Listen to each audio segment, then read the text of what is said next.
Emmanuel Macron ally Jean-Pierre Pont is demanding the European Union stands firm and refuses to back down on fishing in post-Brexit trade talks. The French politician insisted the EU must not compromise on fishing, an outstanding sticking point in negotiations between Britain and Brussels, to reach an agreement. But Mr. Pont, who represents Pas-de-Calais, also admitted no deal would be a disaster for the two sides.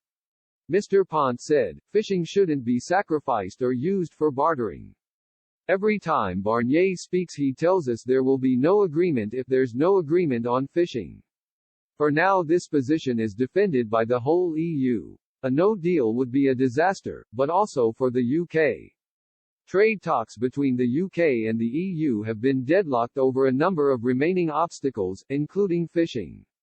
Britain is insisting it will hold the right to control who can fish in UK waters when the transition period ends on December 31.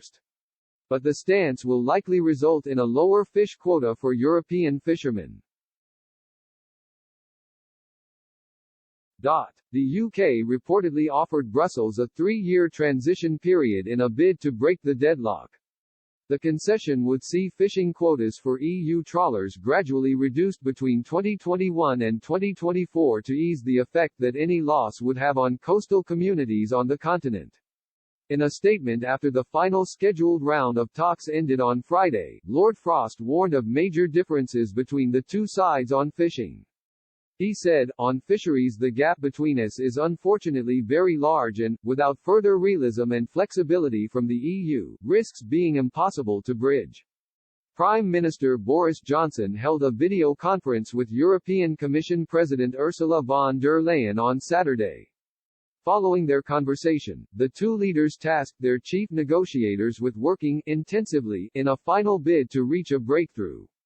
Mr. Johnson insisted an agreement was still possible but urged the EU to accept the UK will take back control of its fishing waters. He told BBC's Andrew Marr show, I think it's there to be done.